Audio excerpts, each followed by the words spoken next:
Hello everyone, नमस्कार। Welcome to S K Patel S academy. S K Patel S academy के अंतर्गत छत्तीसगढ़ जनजाति की लोक कला और संस्कृति की क्लास में मैं बीके पटेल आप लोगों को फिर से वेलकम करता हूं।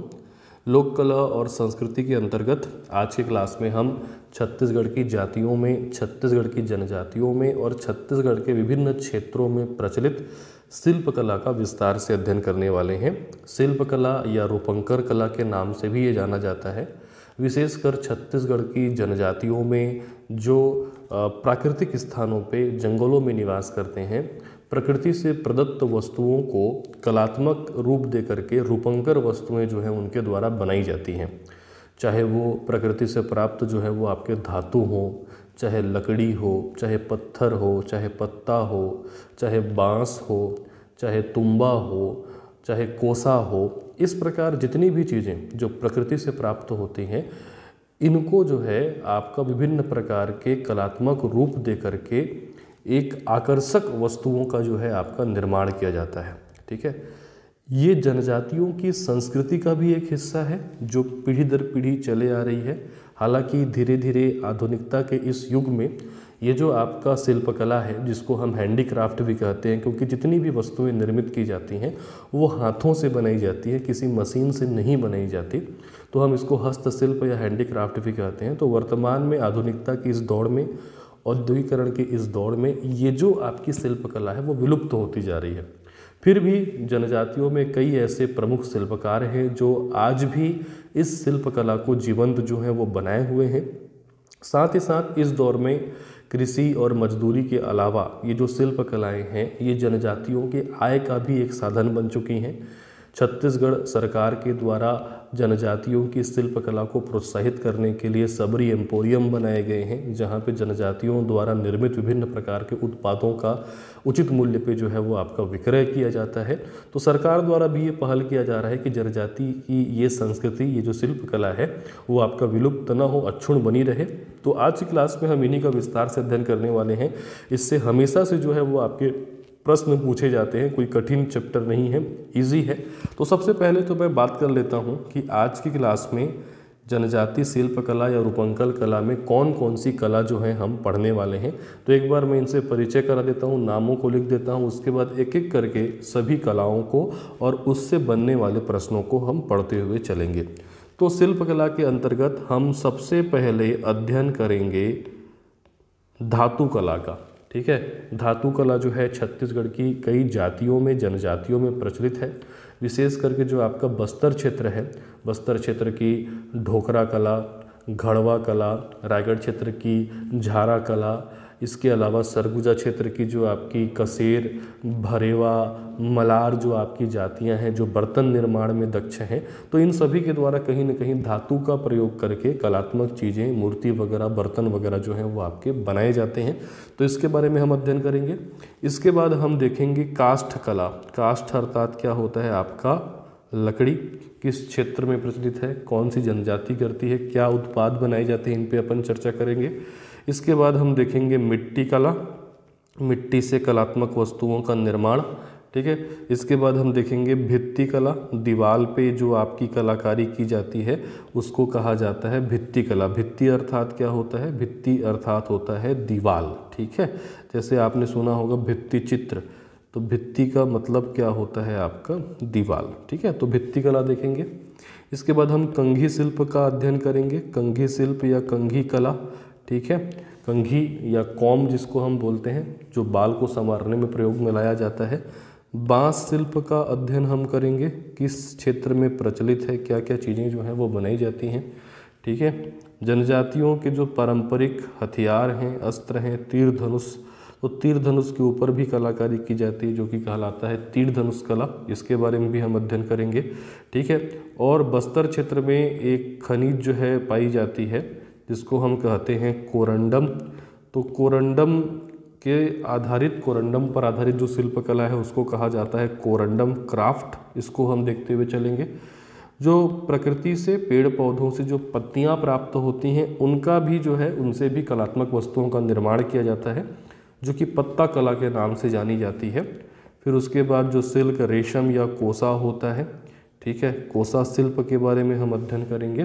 ठीक है, तुम्बा शिल्प, तुम्बा मतलब होता है लौकी, ठीक है। तो लौकी का जो सूखा हुआ खोल होता है ना, लौकी जब पूरी तरीके से पक जाती है और उसका जो बाहरी आवरण होता है जब वो पूरी तरीके से कठोर हो जाता है तो उसको तुम्बा भी कहा जाता है। तो इस पे भी जो है वो शिल्पकला पाई जाती है जो कि तुम्बा शिल्प कहलाता है। और सबसे अंतिम में इस क्लास में हम देखेंगे प्रस्तर शिल्प क्या होता है और किस क्षेत्र में जो है ये आपका प्रचलित है, ठीक है। तो सबसे पहले चलिए शुरुआत करते हैं धातु कला से। तो यदि प्रदेश में धातु कला की बात की जाए तो धातु कला के लिए आपका 3 कलाएं जो हैं वो फेमस हैं। एक है घड़वा कला, एक आपको याद रखना है ढोकरा कला और एक आपको याद रखना है झारा कला। इसके अलावा और भी धातु कलाएं हैं लेकिन प्रमुख रूप से 3 जो धातु कला आपको याद रखनी है वो है घड़वा, ढोकरा और आपका झारा। देखिए धातु जो है वो आपका प्रकृति से जो है वो प्राप्त होती है। खास करके जो बस्तर आपका अंचल है, इस बस्तर अंचल में पीतल से, कांसे से या फिर जो आपकी मिश्र धातुएं होती हैं बेल मेटल के द्वारा जो है धातुओं के प्रयोग से धातुओं को गर्म करके उनको एक सांचे में ढाल करके विभिन्न प्रकार की कलात्मक मूर्तियों का जो है वो आपका निर्माण किया जाता है। अर्थात जो छत्तीसगढ़ की धातु कला है, चाहे वो घड़वा कला हो, चाहे वो ढोकरा कला हो, चाहे वो झारा कला हो, वो धातुओं की मूर्ति निर्माण से संबंधित कला है। इसके अलावा मैं अंतिम में आपको सरगुजा क्षेत्र की कुछ जातियों के बारे में बताऊंगा जो बर्तन निर्माण में दक्ष है। लेकिन फिलहाल आप धातुओं में धातु कला की शुरुआत करेंगे मूर्ति कला से, और इस धातु मूर्ति कला में जो आपकी 3 दक्ष कलाएँ हैं वो हैं आपका घड़वा, नाम याद रखिएगा, ढोकरा और आपका झारा। ये धातु कलाएँ हैं, ठीक है। इसमें मूर्तियों का जो है आपका निर्माण किया जाता है। एक एक करके तीनों जो आपकी कलाएं हैं उसको हम पढ़ेंगे, लेकिन तीनों कलाओं में जो आपका कॉमन चीज़ है, इन तीनों कलाओं में लॉस्ट वैक्स मेथड का यूज़ होता है। हिंदी में इसको कहते हैं मोम क्षय पद्धति। इसका प्रयोग होता है, मोम क्षय पद्धति का प्रयोग होता है, या इसको भ्रष्ट मोम पद्धति भी कहते हैं। अब मोम क्षय पद्धति, भ्रष्ट मोम पद्धति या फिर लॉस्ट वैक्स मेथड क्या है, इसको अगर आप समझ जाएंगे तो आप घड़वा कला भी समझ लेंगे, ढोकरा कला भी समझ लेंगे और झारा कला भी समझ लेंगे। तो मैं एक में आपको समझाऊंगा इस पद्धति को, क्योंकि ये पद्धति तीनों कलाओं में प्रयोग में लाई जाती है। बाकी 2 के लिए आपको समझने की आवश्यकता नहीं होगी। तो हम शुरुआत करते हैं सबसे पहले किस कला से, आपका घड़वा कला से। सबसे पहले बात कर लेते हैं कि घड़वा कला को घड़वा कला क्यों कहा जाता है। क्योंकि ये जो आपकी कला है ये बस्तर क्षेत्र की घड़वा जाति में प्रचलित है। विशेष करके एक कलाकार हैं मानिक घड़वा, जयदेव बघेल भी हैं, सुखदेव बघेल भी हैं, इन्होंने इस कला को अंतर्राष्ट्रीय स्तर पे पहचान दिलाई है, ठीक है। तो घड़वा जाति में प्रचलित होने के कारण इस कला को घड़वा कला कहा जाता है और यह एक धातु कला है, ठीक है। क्षेत्र किस क्षेत्र में प्रचलित है, तो वो तो बस्तर हो गया। कौन सी धातु है, पद्धति क्या है, शिल्प केंद्र कहाँ कहाँ है, प्रमुख शिल्पकार कौन है, इनको मैं अंतिम में चर्चा करूँगा। पहले समझ लेते हैं कि ये घड़वा कला में किस प्रकार से मोम क्षय पद्धति का जो है वो आपका प्रयोग किया जाता है, ठीक है। घड़वा कला नाम हो गया जाति के चलते, ठीक है। अब मैंने पद्धति बताई थी, वो पद्धति कहलाती है भ्रष्ट मोम पद्धति, या इसी को कहते हैं बेटा मोम क्षय पद्धति, ठीक है। इंग्लिश में इसको कहा जाता है लॉस्ट वैक्स मेथड, ठीक है। वैक्स मतलब क्या होता है, मोम। कोई भी मूर्ति बनानी हो, ठीक है, देखिए घड़वा जाति में या आपका धातु कला में विभिन्न प्रकार की मूर्तियां जो हैं वो बनाई जाती हैं। आप अपने स्क्रीन पे देख पा रहे होंगे, ठीक है, कि देवी देवताओं की मूर्तियां, पशु पक्षियों की आकृतियां, विभिन्न प्रकार के वाद्य यंत्रों की आकृतियां, या फिर जो आपके घंटी वगैरह हो गए, कलश वगैरह हो गए, इनको जो है वो आपका बनाया जाता है, ठीक है। या फिर त्योहारों में उपयोग में आने वाली जो आपकी चीज़ें होती हैं, इनका निर्माण धातुओं से किया जाता है। तो किसी भी प्रकार की आकृति का निर्माण करना हो, उदाहरण के लिए हम यहाँ पे ये जो आपकी एक सांप की आकृति दिखाई दे रही है, इसको हम मान लेते हैं कि इस सांप की आकृति का जो है वो धातु से निर्माण करना है। तो इसके लिए क्या किया जाता है, सबसे पहले जो है इसी सांप की आकृति का निर्माण जो है वो मोम से किया जाता है। जो भी आकृति बनानी होती है उसको सबसे पहले किससे बनाया जाता है, मोम से। उदाहरण के लिए हमने मोम से इस प्रकार जो है एक आकृति हम बना लेते हैं। ये मान लीजिए मोम से बनाई हुई एक आकृति हो गई। एक मंदिर जो है वो आपका मोम से बना दिया गया। ये किससे बना है, तो पूरी तरीके से मोम से बना है, ठीक है। अब मोम से बनने के बाद इस आकृति के ऊपर जो है मिट्टी की लेयर जो है वो चढ़ा दी जाती है, ठीक है। मोम को जो है बहुत ही बारीकी से किसके लेयर से ढक देते हैं, तो मिट्टी के लेयर से जो है इसको ढक देते हैं, ठीक है। और इसको सूखने के लिए छोड़ दिया जाता है उस मिट्टी के लेयर को।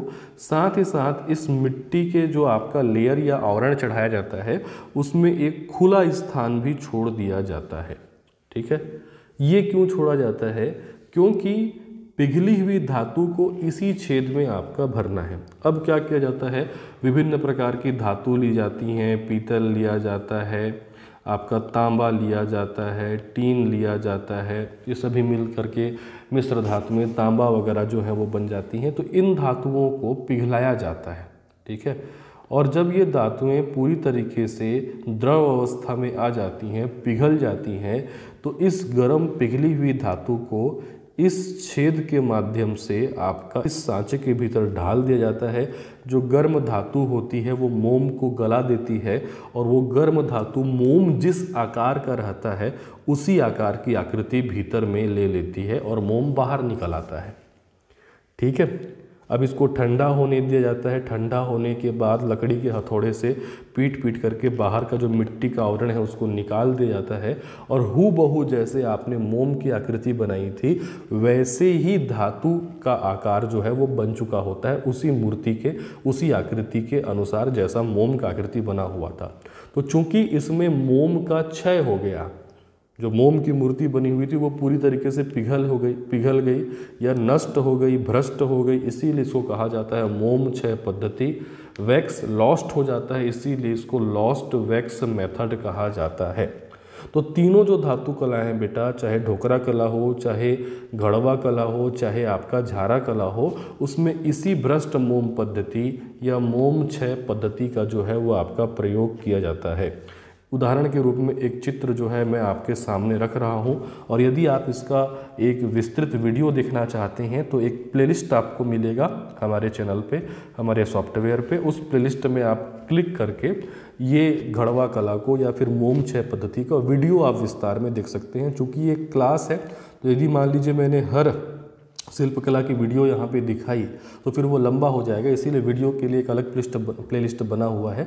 जो विभिन्न प्रकार की डॉक्यूमेंट्री बनती है इनके ऊपर उसको मैंने जो है अपलोड किया हुआ है। आप उसका अध्ययन करके इसको पूरी तरीके से इमेजिन कर सकते हैं और आपको ये लंबे समय के लिए याद रहेगा।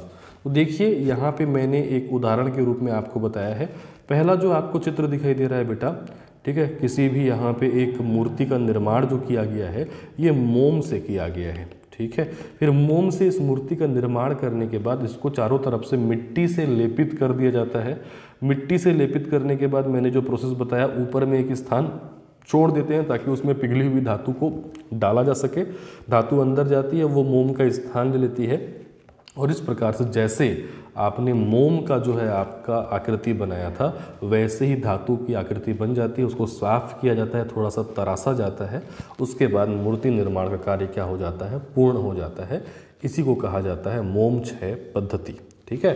तो इसी मोम क्षय पद्धति पे आधारित हमारा जो आपका पहला कला है वो क्या है, आपका घड़वा कला, ठीक है। तो इसके बारे में क्या याद रखना है, मैं लिख देता हूँ। इसके बारे में आपको याद रखना है क्षेत्र कौन सा है, आपका बस्तर, और ब्रैकेट में लिख देता हूँ ये बस्तर की किस जाति में प्रचलित है, तो ये बस्तर की घड़वा जाति में प्रचलित शिल्प विधा है, इसीलिए इसको घड़वा कला कहा जाता है। किन किन धातुओं का प्रयोग किया जाता है, तो पीतल का प्रयोग करते हैं, तांबा का प्रयोग करते हैं, टीन का प्रयोग करते हैं और इनसे मिल करके कांसा बनता है। है ना। तो कांसे का भी प्रयोग करते हैं। कांसा एक क्या है आपका मिश्र धातु है जो कि तांबा और टीन को मिला करके बनाया जाता है। तो इस प्रकार के विभिन्न धातुओं को मिला करके इसको बनाया जाता है। किसी एक धातु से भी बनाया जाता है और अन्य धातुओं को मिला करके बेल मेटल से भी बनाते हैं। ठीक है, पद्धति क्या है, कौन सी पद्धति बताई मैंने, मोम क्षय पद्धति। क्या कहलाती है, मोम क्षय पद्धति, या इसी को कहते हैं भ्रष्ट मोम पद्धति, या इंग्लिश में इसको कहा जाता है लॉस्ट वैक्स मेथड। ठीक है, लॉस्ट वैक्स मेथड कहा जाता है। ठीक, अब आपको याद रखना है कि जो घड़वा कला है, ये घड़वा कला में विभिन्न प्रकार की जो मूर्तियों का निर्माण किया जाता है, छत्तीसगढ़ में सबसे ज़्यादा इस प्रकार की मूर्तियां कहाँ बनाई जाती हैं, तो घड़वा कला का केंद्र है कोंडागांव।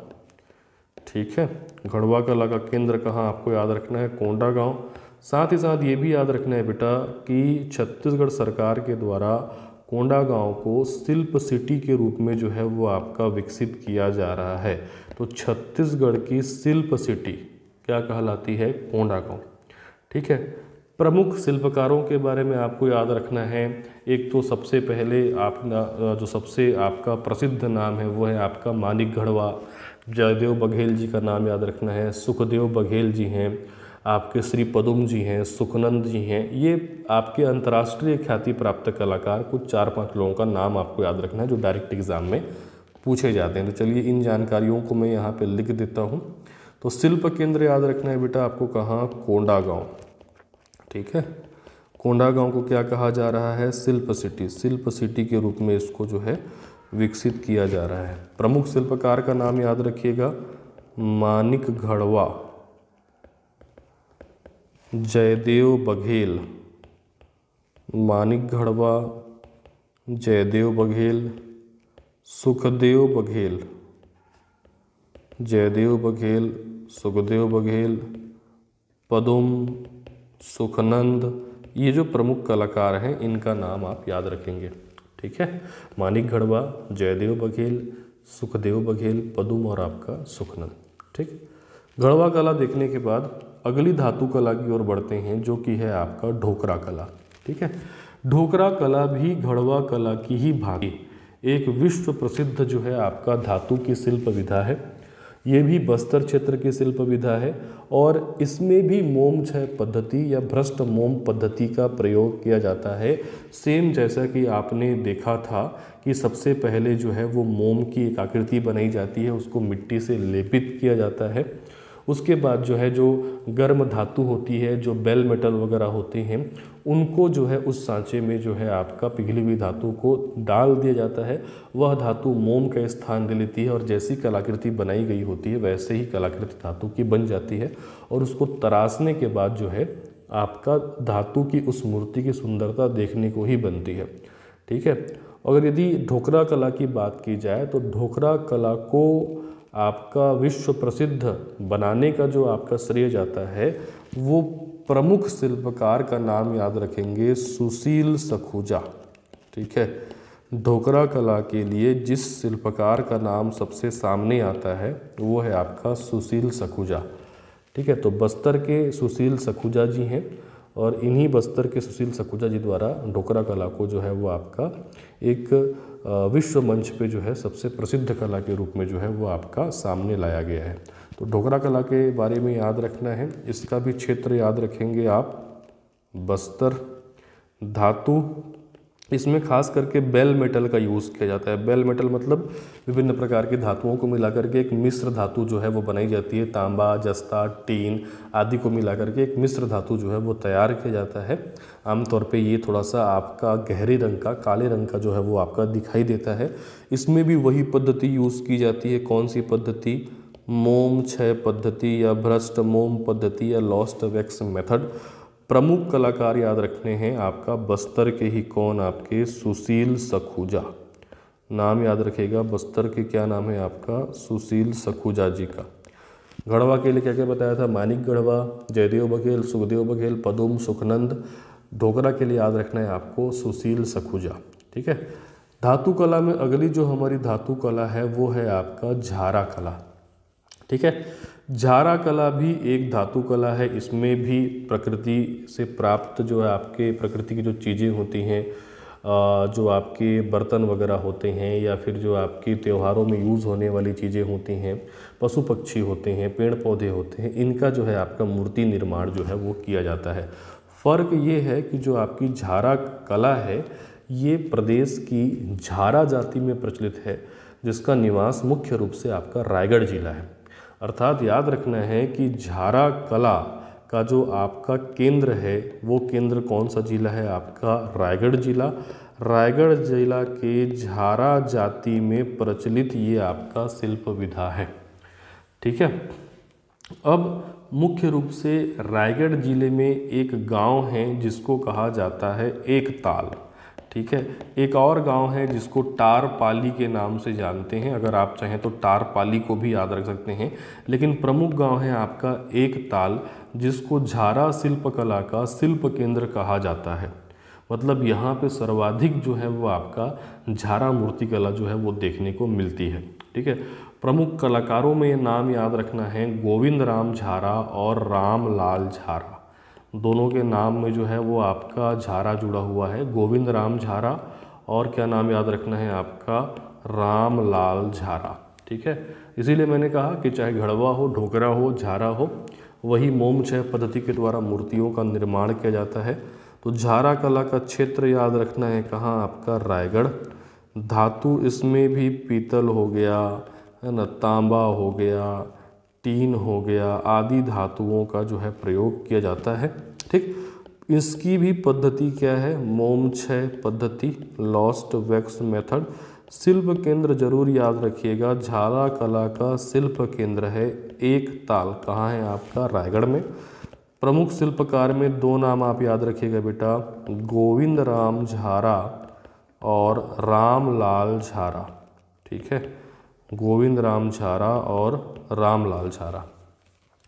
तो ये तीन प्रमुख धातु कलाओं का अध्ययन हमने किया। सबसे पहले याद रखिए घड़वा कला, बस्तर की घड़वा जनजाति में। ठीक है। और ये आपका मोम छय पद्धति का इसमें प्रयोग किया जाता है। शिल्प सिटी कोंडा गांव को शिल्प केंद्र कहते हैं। इसमें प्रमुख शिल्पकार है मानिक घड़वा, जयदेव बघेल, सुखदेव बघेल, पदुम और सुखनंद। बस्तर क्षेत्र की अगली धातु कला है ढोकरा कला। इसमें भी सेम वही प्रोसेस है और प्रमुख शिल्पकार है इसके सुशील सखुजा। झारा कला रायगढ़ क्षेत्र की कला है। ठीक है। वही प्रोसेस रहेगा। शिल्प केंद्र याद रहेगा आपको एकताल रायगढ़ और शिल्पकार याद रखने इसमें प्रमुख रूप से गोविंद राम झारा और रामलाल झारा। साथ ही साथ धातु कला में मूर्ति निर्माण के अलावा बेटा आपको बर्तन निर्माण भी याद रखना है। देखिए बर्तन निर्माण में आपको सरगुजा क्षेत्र की 3 जाति याद रखनी है। हमने अभी जो आपको बताया धातु कला, उसमें से जो आपका घड़वा कला है और जो आपका ढोकरा कला है, ये दोनों किस क्षेत्र की कला है, बस्तर क्षेत्र की। उसके बाद हमने एक कला आपको बताया जो कि है आपका झारा कला। ये झारा कला किस क्षेत्र की कला है, तो रायगढ़ क्षेत्र की कला है। ठीक है। अब एक क्षेत्र आप याद रखिए सरगुजा। यहाँ पे क्या है आपका सरगुजा। सरगुजा क्षेत्र में 3 जातियों का नाम आप याद रखेंगे। एक जाति याद रखेंगे कसेर, जो सरगुजा के अलावा जांजगीर चांपा क्षेत्र में भी पाई जाती है, कोरबा क्षेत्र में भी पाई जाती है। कसेर को याद रखिएगा, भरेवा और मलार। तो कसेर जाति, भरेवा जाति है, ये जनजाति नहीं है। कसेर जाति, भरेवा जाति और मलार जाति जो है ये छत्तीसगढ़ में बर्तन निर्माण में दक्ष जाति कही जाती है। तो इसको भी याद रखिएगा। मैं स्क्वायर में एक इसको लिख देता हूँ कि सरगुजा की कसेर, भरेवा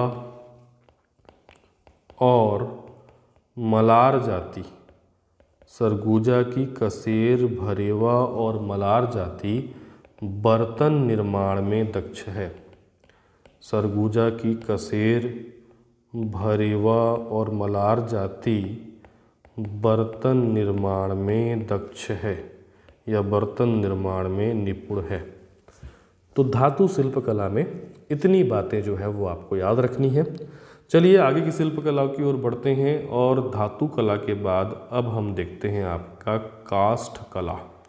काष्ठ अर्थात क्या है आपका लकड़ी, ठीक है। तो प्रायः जनजातियों में लकड़ी के काष्ठ के स्तंभ बनाए जाते हैं। स्तंभ कहने का मतलब खंभे, और इन खंभों में कार्विंग की जाती है। लकड़ी के इन खंभों में धातु के आपके उपकरणों के द्वारा जो है छिल छिल करके, कुरेद करके विभिन्न प्रकार की जीव जंतुओं की, व्यक्तियों की जो है मूर्तियां बनाई जाती हैं, जो कि बहुत ही सुंदर और आकर्षक लगता है। विशेषकर अगर देखा जाए तो छत्तीसगढ़ में प्रमुख रूप से जो मुड़िया जनजाति है, इस मुड़िया जनजाति में जो युवा गृह होता है वो कहलाता है घोटुल, ठीक है। तो मुड़िया जनजाति में घोटुल जो युवा गृह होता है, इस घोटुल के जो खंभे होते हैं वो लकड़ी के होते हैं, और लकड़ी के इन खंभों में इस प्रकार से काष्ठ कला आपको देखने को जो है आपका मिल जाएगी, जिसमें लकड़ी के स्तंभ पर विभिन्न प्रकार के जीव जंतुओं के, देवी देवताओं के चित्र जो हैं वो आपके तरासे जाते हैं, ठीक है। तो एक जनजाति तो बेटा आपको याद रखना है मुड़िया जनजाति, जहाँ विशेष करके घोटुल के जो खंभे होते हैं वहाँ पे इस प्रकार की कला जो है वो आपका देखी जा सकती है। इसके अलावा जो कोरकू जनजाति होती है, उनमें जो मृतक स्तंभ होते हैं, मृतक स्तंभ कहने का मतलब मरने के बाद व्यक्ति को दफना करके उसके ऊपर एक जो खंभा गाड़ा जाता है वो कहलाता है मृतक स्तंभ। तो कोरकू जनजाति में जो मृतक स्तंभ होते हैं उसमें भी इस प्रकार की कलाकारी, इस प्रकार की शिल्प कला जो है वो देखी जा सकती है। इसके अलावा जो पंडो जनजाति है, सूरजपुर क्षेत्र की, बिलासपुर क्षेत्र की जो कंवर जनजाति है, इनमें जो विवाह के समय आपका बीचों बीच स्तंभ जो आपका गाड़ा जाता है, जिसको हम विवाह स्तंभ भी कहते हैं, इसमें भी इस प्रकार की शिल्पकला जो है वो आपकी दृष्टव्य है, ठीक है। इसके अलावा छत्तीसगढ़ में एक जाति भी आप याद रख सकते हैं, बंजारा जाति, और बंजारा जाति में काष्ठ शिल्प से संबंधित एक शिल्प विधा है जो कि कहलाता है कोड़ी शिल्प। तो बंजारा जाति का कोड़ी शिल्प भी काष्ठ कला का एक आपका सबसे अच्छा उदाहरण है। तो काष्ठ कला नाम से स्पष्ट है कि लकड़ी के ऊपर जो कलाकृति बनाई जाती है वो काष्ठ कला कहलाती है।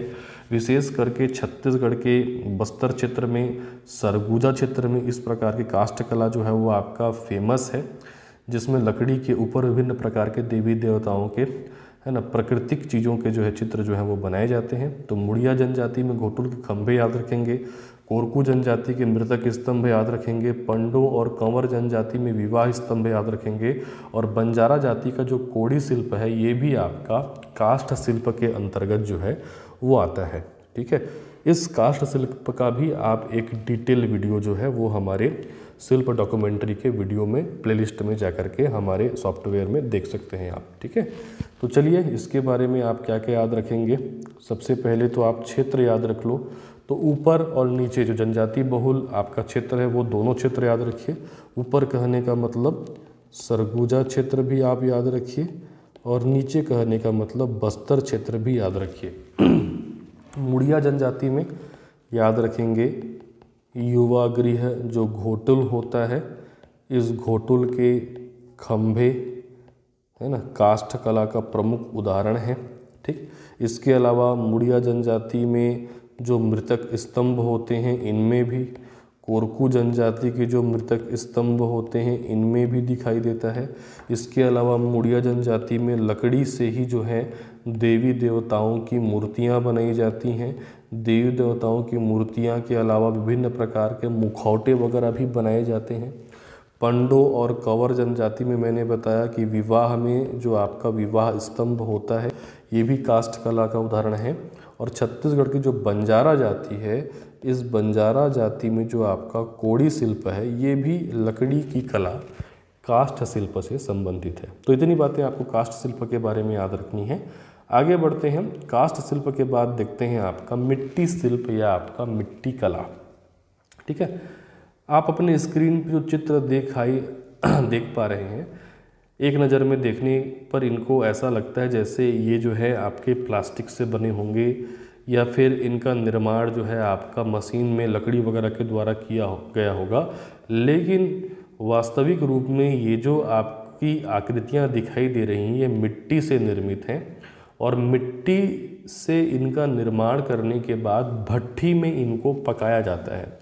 जैसे जो कुम्हार होते हैं, कुम्हार जो है मटके वगैरह का निर्माण करने के बाद पहिए में, कुम्हार के पहिए या कुम्हार का जो चाक होता है गोलाकार, उसमें बनाने के बाद उसको मिट्टी में वो आपका भट्ठी में उसको पकाते हैं, जिससे वो आपका इस प्रकार का गेरुआ रंग का जो है वो आपका हो जाता है। तो उसी कुम्हार के चाक पर ही इसी प्रकार की आकृतियों का निर्माण किया जाता है। जैसे सुराही बनता है वैसे ही इनकी गर्दन बनाई जाती है, इनकी पेट बनाए जाते हैं, इनका कमर बनाया जाता है। ये वीडियो भी आप प्लेलिस्ट में जाकर के देख सकते हैं कि इनका निर्माण जो है वो आपका कैसा किया जाता है। और छत्तीसगढ़ में मिट्टियों से इस प्रकार की जो मूर्ति निर्माण की विशेष कला है उसको टेराकोटा कहा जाता है। हो सकता है डायरेक्ट आपको इसको टेराकोटा नाम से पूछे। बस्तर का टेराकोटा शिल्प विश्व प्रसिद्ध है और ये क्या कला है? मिट्टी कला है। ठीक है, मिट्टी से जो कुम्हार का चाक रहता है उसमें विभिन्न प्रकार की आकृतियां जो है वो आपकी बनाई जाती हैं और उनको आपस में जोड़ने के बाद भट्ठी में पकाया जाता है और वो इस प्रकार की जो है आकृतियां जो हैं वो धारण कर लेती हैं। तो जैसा कि मैंने कहा, ये इनकी संस्कृति का भी रूप है जो पीढ़ी दर पीढ़ी चला आ रहा है। साथ ही साथ ये आपका वर्तमान में इनके जीविकोपार्जन का भी साधन हो गया है। इनको जो है बेच करके वो अपना आजीविका जो है वो आपका चलाते हैं। ठीक, तो टेराकोटा शिल्प, मिट्टी शिल्प को क्या कहा जाता है? टेराकोटा शिल्प। किस क्षेत्र का टेराकोटा शिल्प प्रसिद्ध है? छत्तीसगढ़ में बस्तर का टेराकोटा शिल्प। ठीक है, और बस्तर का ये प्रसिद्ध मिट्टी शिल्प कहा जाता है। बस्तर का प्रसिद्ध मिट्टी शिल्प क्या कहलाता है? टेराकोटा। ठीक, शिल्प केंद्र बहुत सारी जगह है बस्तर में जहाँ पे ये कला जो है आपका विकसित है। प्रमुख जगह जो है वो आपको याद रखने हैं। जैसे आपको याद रखना है नगरनार, आपको याद रखना है कुम्हार पारा, इसके अलावा नारायणपुर जो आपका ज़िला है या नारायणपुर जो आपका क्षेत्र है वहाँ पे भी ये कला प्रचलित है। और एक याद रख लेंगे एड़गा। ठीक है, अड़ेगा एड़गा दोनों कहा जाता है इस क्षेत्र को। ठीक, तो नगरनार, कुम्हारपारा, नारायणपुर और आपका एड़गा ये टेराकोटा शिल्प के प्रमुख शिल्प केंद्र हैं छत्तीसगढ़ में, जो कि एक आपका मिट्टी कला है। ठीक है, टेराकोटा मिट्टी शिल्प के बाद हम आगे बढ़ते हैं और उसके बाद देखते हैं भित्ति शिल्प। भित्ति मतलब होता है कि आपका दीवार। आप अपनी स्क्रीन पे देख पा रहे हैं कि जो घरों की दीवारें होती हैं, इस घरों की दीवारों पर मिट्टी से, प्राकृतिक रंगों से विभिन्न प्रकार की सुंदर कलाकृतियाँ जो हैं वो आपकी बनाई जाती हैं। तो इस प्रकार की जो कलाकृति होती है वो दीवार पे भी, और जो खिड़कियाँ होती हैं उस खिड़कियों के चारों तरफ भी बनाई जाती है। छत्तीसगढ़ में जो ये आपका भित्ति शिल्प है, जो दीवार पे आपका इस प्रकार की बोला जाए कि चित्रकारी और मूर्तिकारी दोनों हैं, क्योंकि ये जो पत्ते आपको दिखाई दे रहे हैं, पत्ते नुमा आकृति, ये प्राकृतिक रंगों से जो है ये बनाई जाती है। साथ ही साथ इसमें जो उभार आपको दिखाई दे रहा है या फिर ये जो मूर्ति आपको दिखाई दे रही है, इसका निर्माण मिट्टी से किया जाता है। तो एक प्रकार का टेक्सचर उभर करके सामने आता है। ठीक है, तो इसमें निपुण है छत्तीसगढ़ की रजवार जाति, और रजवार जाति के चलते इस शिल्प को छत्तीसगढ़ में रजवार भित्ति शिल्प भी कहा जाता है। तो भित्ति शिल्प के लिए एक नाम आप याद रखें, छत्तीसगढ़ में कौन सी जाति? आपका रजवार जाति। ठीक है, तो इतना ही याद रखना है इसमें, भित्ति शिल्प, रजवार जाति में प्रचलित शिल्प विधा,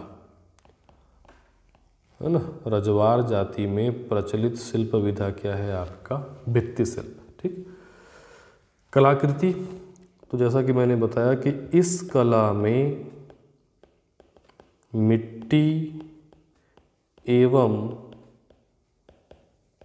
प्राकृतिक रंगों से, इस कला में मिट्टी एवं प्राकृतिक रंगों से घर की दीवार एवं खिड़कियों पर कलाकृति बनाई जाती है। घर की दीवार एवं खिड़कियों पर कलाकृति, सुंदर कलाकृति जो है वो आपकी बनाई जाती है। ठीक है, तो भित्ति शिल्प के बाद हम आगे बढ़ते हैं। अगला जो हमारा शिल्प विधा है वो है आपका कंघी शिल्प।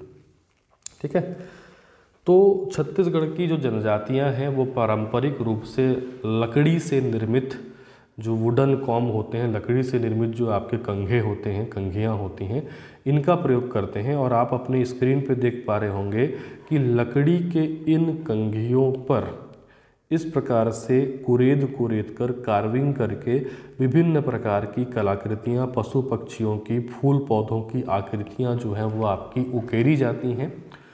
तो लकड़ी की कंघी पर इस प्रकार की कलाकृति निर्माण का जो शिल्प विधा है वो आपका कंघी शिल्प आपका कहलाता है। देखिए, जो कंघी है वो सुंदरता और प्रेम का प्रतीक माना जाता है। वैसे भी बस्तर क्षेत्र अपने कंघी प्रेम के लिए जो है आपका विशेष उल्लेखनीय है।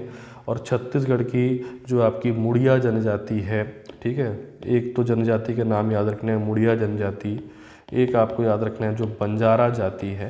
ठीक है, तो मुड़िया जाति, बंजारा जाति अपने कंघी शिल्प के लिए जो है वो आपका फेमस है।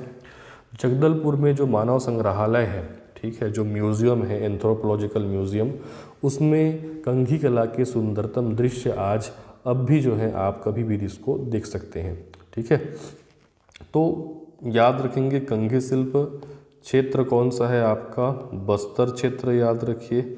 जाति मुड़िया, जाति में आप बंजारा याद रखिए और जनजाति में आप याद रखिए मुड़िया। जनजाति में आप मुड़िया याद रखेंगे और जाति में कौन सी जाति याद रखेंगे, बंजारा जाति। ठीक है, तो ये कहलाता है आपका कंघी शिल्प।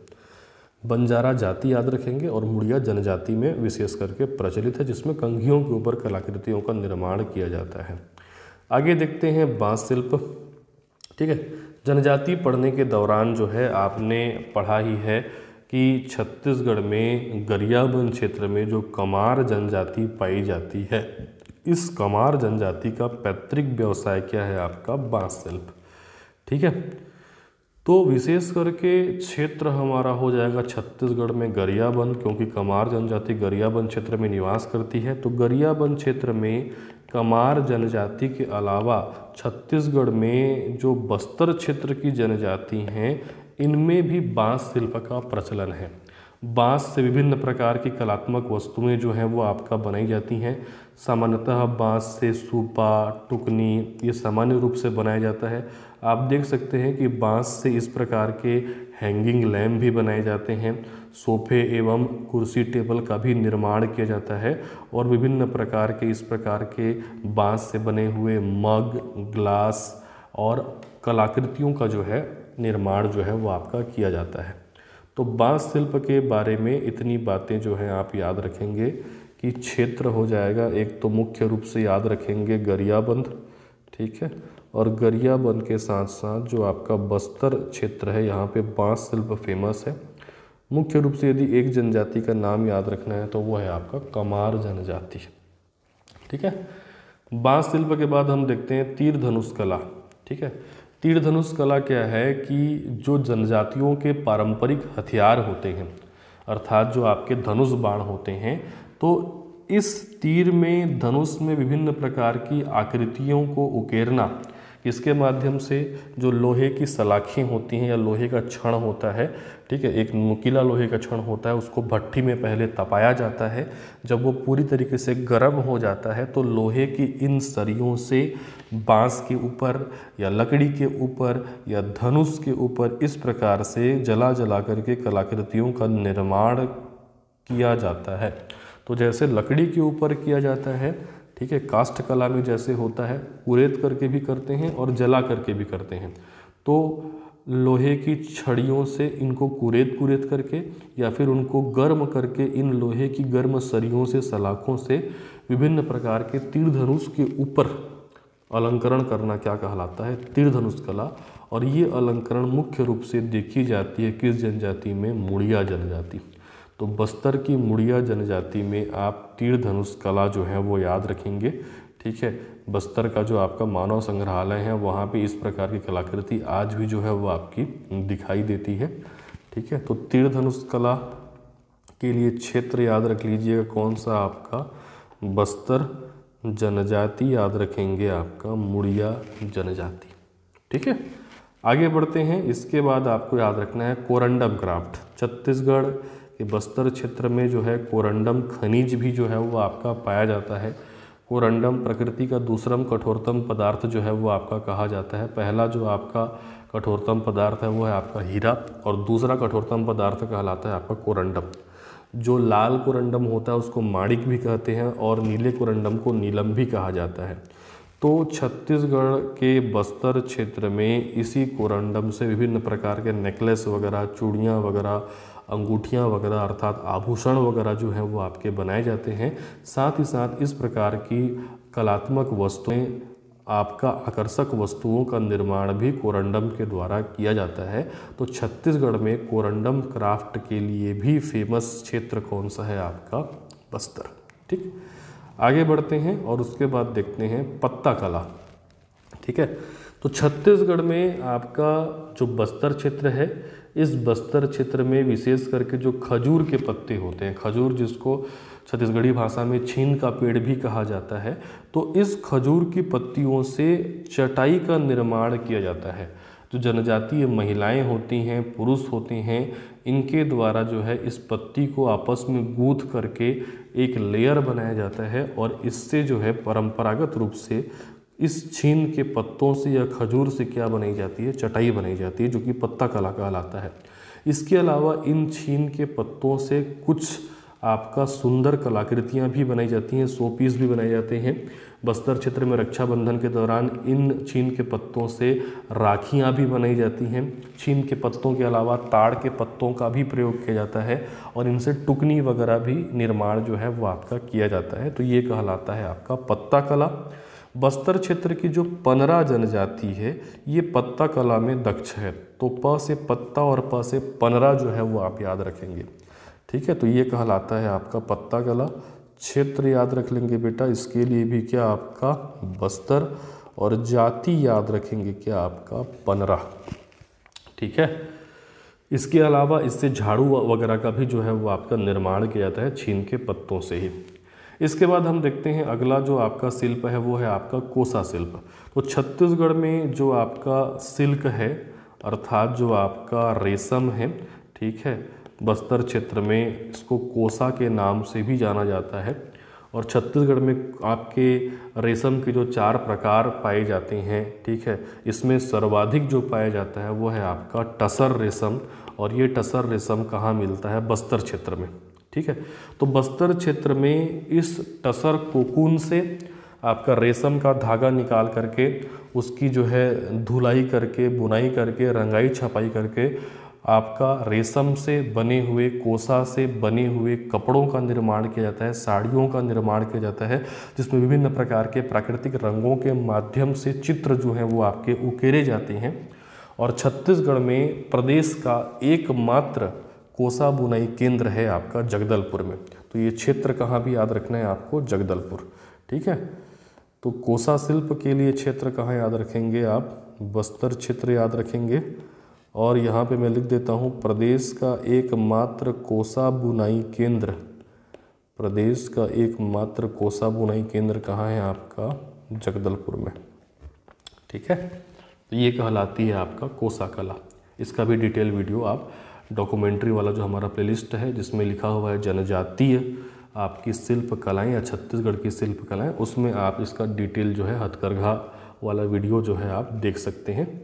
इसके बाद हम आगे बढ़ते हैं और कोसा शिल्प के बाद अगला जो हमारा शिल्प है वो है आपका तुम्बा शिल्प।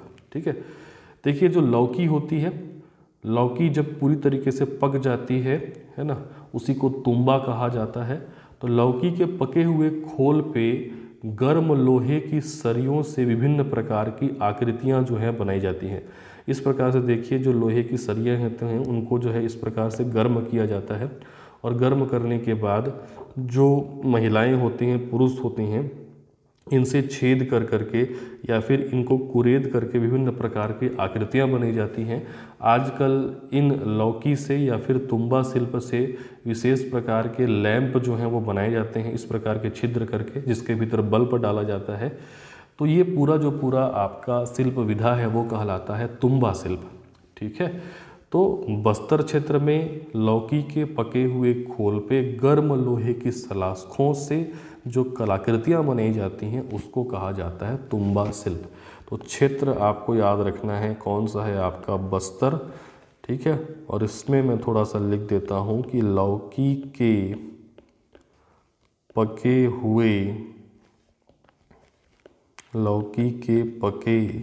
खोल पर लोहे की गर्म सरियों से कलाकृति बनाई जाती है। वैसे भी पूर्व के समय में आपने सुना ही होगा कि ये जो लौकी के खोल होते थे, पहले लोग इसको वाटर बॉटल के रूप में भी यूज़ करते थे, है ना। जब लोग जंगलों में या फिर पशुओं को चराने के लिए जाते थे तो इस लौकी के खोल को पानी पकड़ने के लिए यूज़ करते थे, खाना पकड़ने के लिए भी इसको यूज़ करते थे। तो शुरू से इसका प्रचलन है और लगभग जो है आपका बस्तर क्षेत्र में हर घर में जो है ये आपका पाया जाता है। ठीक, तो तुम्बा शिल्प हो गया। तुम्बा शिल्प के बाद आज के हमारे सबसे अंतिम शिल्प की ओर हम बढ़ते हैं, जो कि है आपका प्रस्तर शिल्प। प्रस्तर मतलब होता है बेटा पत्थर, पत्थर के ऊपर जो कारीगरी की जाती है वही कहलाती है प्रस्तर शिल्प। तो छत्तीसगढ़ में बस्तर का प्रस्तर शिल्प जो है वो आपका फेमस है। ठीक है, खास करके जो चित्रकोट क्षेत्र है, बस्तर में जो आपका चित्रकोट क्षेत्र है, वहाँ पे बेजान पत्थरों को शिल्पकारों द्वारा तराश करके विभिन्न प्रकार के देवी देवताओं की, पशु पक्षियों की, प्राकृतिक चीज़ों की जो है वो आपकी आकृति जो है बनाई जाती है। इसी को कहा जाता है प्रस्तर शिल्प। तो प्रस्तर अर्थात क्या है, आपका पत्थर। तो याद रखेंगे इसके लिए भी क्षेत्र कौन सा है, आपका बस्तर। और विशेष रूप से आप याद रखेंगे जो चित्रकोट क्षेत्र है, यहाँ पे बेजान पत्थरों को तराश करके ये शिल्प विधा जो है वो आपका प्रचलित है। बनने के बाद भी ये भी मूर्तियाँ बहुत ही कलात्मक रूप धारण कर लेती हैं। ठीक है, और इनको पहचानना मुश्किल होता है कि इनका निर्माण जो है वो आपका किससे हुआ है। तो आज की क्लास में हमने छत्तीसगढ़ में प्रचलित जो प्रमुख शिल्प विधाएँ थीं उनका अध्ययन किया। इनका इमेज भी मैंने आपको दिखाया और इसमें से बहुत सारी शिल्प विधाओं का मैंने वीडियो भी हमारे सॉफ्टवेयर पे डाला हुआ है, उसको भी आप जाकर के एक्सेस कर सकते हैं, उसको भी आप जाकर के देख सकते हैं। प्लेलिस्ट में लिंक पे क्लिक करके आपका खड़वा कला का, लॉस्ट वैक्स मेथड का या फिर कास्ट कला का, इन सभी कलाओं के जो हैं आपको वहाँ पे डिटेल वीडियो जो है वो मिल जाएंगे। चूँकि क्विक रिवीजन में डिटेल वीडियो जो है वो सीरीज़ थोड़ा लंबा हो जाता है, इसके लिए क्लास के भीतर में वीडियो को मैंने शामिल नहीं किया है, वो वीडियो मैंने आपका अलग से अपलोड किया है। तो ये बहुत ही महत्वपूर्ण है, यहाँ से जो है सही जोड़ी बनाने के लिए या फिर डायरेक्ट फैक्चुअल क्वेश्चन जो है वो पूछ दिए जाते हैं। तो आज की क्लास में इतना ही, मिलते हैं लोक कला एवं संस्कृति के अगले क्लास में। आज के लिए धन्यवाद, थैंक यू।